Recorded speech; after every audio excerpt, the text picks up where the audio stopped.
Good evening friends. HPS Sanskrit classes में आप सभी का स्वागत है।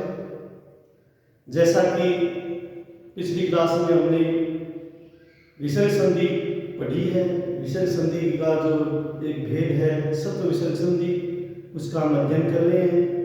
उसी के अंतर्गत हमने पहले तो एक सूत्र पढ़ लिया था, विसर्जनीय शेष, यानी विसर्ग के बाद में खर प्रत्याहार के अगर वर्ण आते हैं, खरी विसर्जनीय शेष यानी विसर्ग के बाद में खर प्रत्याहार के अगर वर्ण आ जाते हैं तो विसर्ग के स्थान पर स हो जाता है। उसी क्रम में आज हम सप्त विसर्ग संधि के अंतर्गत ही अगला सूत्र आज हम पढ़ेंगे। आज इस सूत्र का हम अध्ययन करेंगे। ये सूत्र है नमस् पुरुषोर गत्यो। सूत्र का क्या नाम है? नमस् पुरुषोर गत्यो, ये सूत्र है। इस सूत्र में ये बताया है कि नम शब्द के आगे विसर्ग हो या पुरुष शब्द के आगे विसर्ग हो और उसके बाद में गतिवाचक कोई क ख प से शुरू होने वाला कोई शब्द या क्रिया धातु कोई आ जाती है, ऐसी स्थिति में इन दोनों विसर्ग के स्थान पर स हो जाता है। नमस् पुरुषोर गत्यो, ये सूत्र क्या कहता है कि नम शब्द के आगे विसर्ग हो, पुरुष शब्द के आगे विसर्ग हो और उसके बाद में क ख प फ इनसे प्रारंभ होने वाली कोई धातु गति संज्ञक शब्द या धातु आ जाए, ऐसी स्थिति में इस विसर्ग का भी स हो जाता है। पहले वाला सूत्र क्या कह रहा था? विसर्जनीय शेष है कि विसर्ग के बाद में कोई खर प्रत्याहार का वर्ण हो तो विसर्ग का स होता है। और ये सूत्र ये कहता है अगर ऐसी स्थिति भी बनती है तो भी विसर्ग का स हो जाता है। जैसे नमः प्लस कृतम, नमः प्लस कृतम, यानी नम शब्द के आगे विसर्ग है और उसके बाद में कैसे शुरू होने वाला ये शब्द आ गया। ऐसी स्थिति में ये नमस् पुरुषोर गत्यो जो सूत्र है, ये सूत्र क्या कर देता है? इस विसर्ग के स्थान पर स कर देता है।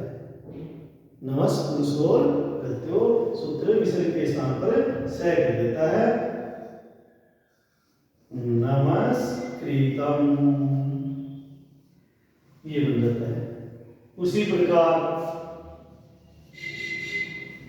पुरः प्लस कृतम, पूर्व शब्द के बाद में विसर्ग है और उसके बाद में कैसे शुरू होने वाला शब्द आ गया। ऐसी स्थिति में ये नमस् पुरुषोर गत्यो जो सूत्र है, ये सूत्र क्या कर देता है? इस विसर्ग के स्थान पर स कर देता है। क्या बन जाएगा? पुरस्कृतम, पुरस्कृतम, ये बन गया। नमः प्लस करोति, नमः प्लस करोति, ये स्थिति है। ऐसी स्थिति में विसर्ग आ गया, नम शब्द के बाद में आगे कैसे शुरू होने वाली धातु आ गई, गति संज्ञक धातु होनी चाहिए, गति संज्ञक शब्द होना चाहिए कोई भी। ऐसी स्थिति में ये सूत्र नमस् पुरुषोर गत्यो सूत्र है, ये सूत्र क्या कर देता है? इस विसर्ग की जगह स कर देता है। नमस्करोति। उसी प्रकार पुरः प्लस करोति, तो विसर्ग का इस सूत्र से स हो जाएगा और क्या बन जाएगा? पुरस्करोति। हिंदी में भी पुरु प्लस कार्य पुरस्कार बन जाता है, पुरु प्लस कार्य पुरस्कार है, ये भी बन जाता है। उसी प्रकार ये जो अगला सूत्र है, ये सूत्र समझ में आ गया है कि नमस् पुरुषोर गत्यो, ये सूत्र क्या कहता है कि विसर्ग से पहले नम शब्द हो या विसर्ग से पहले पुरुष शब्द हो और विसर्ग के बाद में क ख प फ से शुरू होने वाला कोई धातु या कोई शब्द अगर आ जाता है, गति संज्ञक शब्द आ जाता है, ऐसी स्थिति में भी इस विसर्गों के स्थान पर क्या हो जाएगा? से हो जाएगा। नम शब्द के आगे विसर्ग है और आगे कृतम कैसे शुरू होने वाला शब्द आ गया। ऐसी स्थिति में नमस पुरुषोर गत्यो सूत्र है, इस विसर्ग के स्थान पर से कर देता है। वैसे पूरा है प्लस कृतम, यहाँ पुरुष शब्द के आगे विसर्ग है, विसर्ग के बाद में कैसे शुरू होने वाला शब्द आ गया तो नमस पुरुषोर गत्यो सूत्र से विसर्ग की जगह से हो जाता है। नमः प्लस करोति विसर्ग के स्थान पर इसी सूत्र से हो जाता है। पूरा प्लस करोति इसी सूत्र से विसर्ग के स्थान पर से हो जाता है, पुरुष करोति बन जाता है, नमस् करोति बन जाता है। अब अगला सूत्र है तीर्षोन्यत्र श्याम। तीर्षोन्यत्र श्याम, ये सूत्र क्या कहता है कि विसर्ग से पहले तीर शब्द हो और विसर्ग के बाद में क आ जाए, ऐसी स्थिति में विसर्ग के स्थान पर विकल्प से होता है। यानी तीर्षोन्यत्र श्याम सूत्र है। ये सूत्र क्या कहता है कि विसर्ग से पहले तिर हो और विसर्ग के बाद में क अगर आ जाता है, यानी इनसे शुरू होने वाली कोई धातु आ जाती है, ऐसी स्थिति में विसर्ग की जगह विकल्प से होता है। विकल्प का क्या मतलब हो गया? विकल्प का मतलब हो गया कार्य एक बार होना, एक बार नहीं होना। एक बार कार्य हो जाता है, एक बार नहीं होता है। ऐसी स्थिति में उदाहरण से ही सूत्र को हम समझते हैं कि तीर है प्लस करोति, तीर है प्लस करोति। यहाँ विसर्ग के वापस से पहले तीर शब्द आया और विसर्ग के बाद में कैसे शुरू होने वाला शब्द आ गया, धातु आ गई। ऐसी स्थिति में तीर्षोन्यत्र श्याम सूत्र है, ये सूत्र विकल्प से विसर्ग का से कर देता है। जब से होता है पक्ष में तब तो क्या बन जाएगा ये तिरस्करोति, और अगर नहीं होता है तब तीर है करोति, ये हो जाता है, विसर्ग का विसर्ग हो जाता है। तीर है प्लस कृतम, तीर है प्लस कृतम, ये स्थिति है। अब विसर्ग से पहले तीर शब्द आ गया, आगे कैसे शुरू होने वाला व्यंजन शब्द आ गया। ऐसी स्थिति में ये तीर्षोन्यत्र श्याम जो सूत्र है, ये सूत्र क्या कर देता है, विसर्ग की जगह से कर देता है। जब पक्ष में से हो जाता है तब तो तिरस्कृतम, तिरस्कृतम ऐसा बन जाता है। और जब ये नहीं करता तब क्या बन जाएगा, तीर है कृतम, ये स्थिति हो जाती है। समझ में आ गया सूत्र? दोबारा देख लेते हैं। तीर्षोन्यत्र श्याम सूत्र है, ये सूत्र क्या कहता है, तीर शब्द के बाद में विसर्ग और उसके बाद में ये व्यंजन आ जाती हैं, इनसे शुरू होने वाला कोई शब्द आ जाए, ऐसी स्थिति में तीर के जो बाद में विसर्ग लगा है उस विसर्ग का विकल्प से हो जाता है, विकल्प से हो जाता है। यहाँ तीर है प्लस करोति, यहाँ विसर्ग के से पहले तीर शब्द आ गया और कैसे शुरू होने वाला शब्द यानी धातु आ गई। यहाँ पर ऐसी स्थिति में तीर्षोन्यत्र श्याम सूत्र है, वो इस विसर्ग का क्या कर देता है, से तिरस्करोति। और अगर पक्ष में नहीं करता, इसके पक्ष में अगर बढ़ा देता है तब तो तिरस्करोति होता है, और जब नहीं बढ़ता है विकल्प के कारण तो तिरस्करोति बन जाता है। ऐसा रहता है। तीर है प्लस कृतम, तीर शब्द के आगे कृतम आ गया, कैसे शुरू होने वाला शब्द शुरू हो गया। ऐसी स्थिति में इस विसर्ग के स्थान पर तीर्षोन्यत्र श्याम जो सूत्र है, ये सूत्र क्या कर देता है, विसर्ग का विकल्प से कर देता है। पक्ष में से करने पर तो तिरस्कृतम बन जाता है, और जब नहीं होता तब क्या बनेगा, तिरस्कृतम। ये दोनों शब्द बनते हैं इसमें। ये समझ में आ गया सूत्र?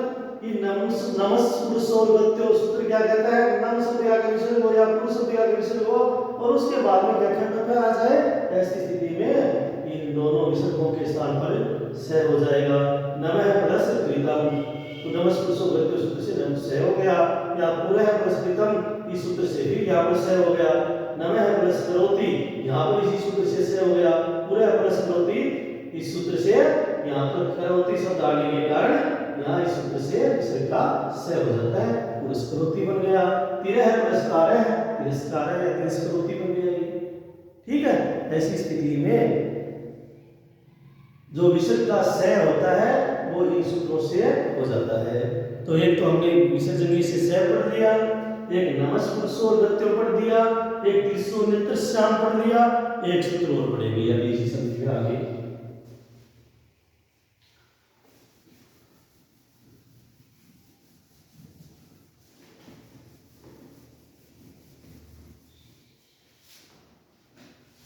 अगला सूत्र है ईदु दुपधस्य चा प्रत्यय। ईदु दुपधस्य चा प्रत्यय, ईदु दुप यानी इत उत, उपदस्य उपधामी, ई और उ उपधामी हो, वो जो है प्रत्यय हो, ऐसी स्थिति में विसर्ग का क्या हो जाएगा, सीधा षटकोण वाला से हो जाता है। इसको और अच्छी तरह हम समझ सकते हैं।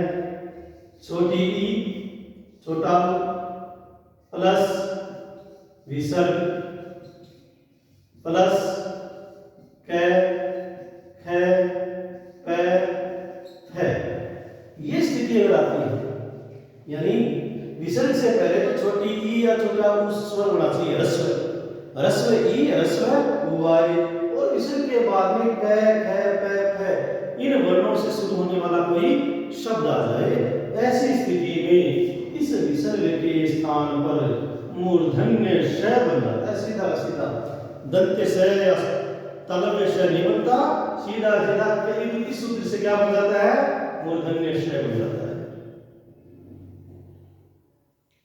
दोबारा देखिए, दु दुपधस्य चा प्रत्यय, ये सूत्र क्या कहता है कि विसर्ग से पहले ई उ हो और विसर्ग के बाद में क ख प फ ये व्यंजन आ जाए, इससे शुरू होने वाला, इन व्यंजनों के से शुरू होने वाला कोई भी शब्द आ जाता है, ऐसी स्थिति में इस विसर्ग का सीधा मूर्धन्य श बन जाएगा। जैसे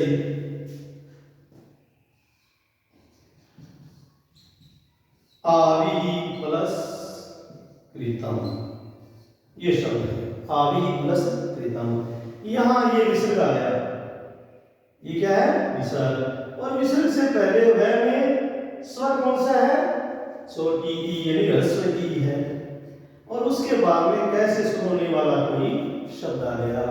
ऐसी स्थिति में ये इदु दुपधस्य चा प्रत्यय जो सूत्र है, ये सूत्र क्या कर देता है, इस विसर्ग की जगह सीधा ही षटकोण वाला मूर्धन्य श कर देता है, मिलाने पर आविष्कृतम बन जाता है, आविष्कृतम बन जाता है। दुह प्लस कृतम, दुह प्लस कृतम, यहाँ ये विसर्ग है, और विसर्ग से पहले द में कौन सा स्वर है, ह्रस्व उ है, लघु उ है, एक मात्रिक उ है, ऐसी स्थिति में और विसर्ग के बाद में कैसे शुरू होने वाला शब्द आ गया, ऐसी स्थिति में ईदु दुपधस्य चा प्रत्यय जो सूत्र है, ये सूत्र क्या कर देता है, इस विसर्ग की जगह सीधा षटकोण वाला श मूर्धन्य श बना देता है, दुष्कृतम बन जाता है।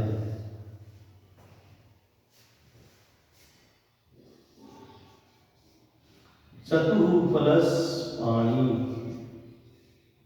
चतुः प्लस पाणी, तय में ह्रस्व आगे पै से शुरू होने वाला शब्द हो गया, ऐसी स्थिति में ईदु दुपधस्य चा प्रत्यय सूत्र है, ये सूत्र से क्या बन जाएगा, सीधा ही मूर्धन्य से चतुष्पाणी,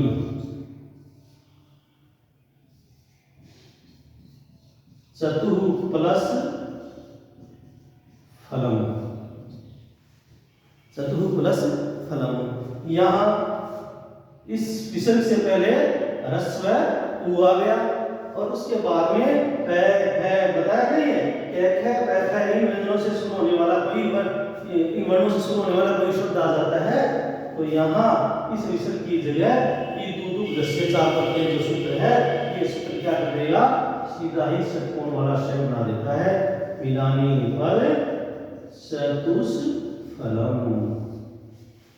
चतुष्फलम बन जाता है।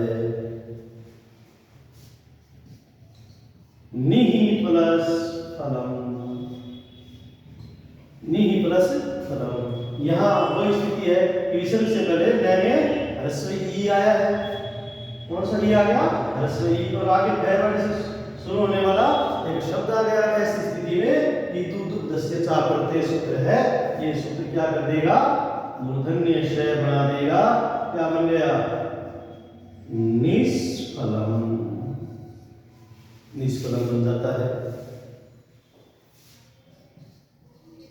नि प्लस प्रभाव तो यहाँ विसर्ग से पहले और बहुत से उदाहरण है तो उदाहरण देते उन सूत्रों को समझ सकते हैं। ये सूत्र क्या कहता है वो इन पर लागू करके हम देख सकते हैं कि न में क्या है छोटी ई है आगे पै से शुरू होने वाला शब्द आ गया। ऐसी स्थिति में ई दू दू दस्य चा प्रत्यय सूत्र है ये सूत्र क्या कर देता है यहाँ सीधा ही मूर्धन्य शय बना देता है। क्या बन गया निष्प्रभाव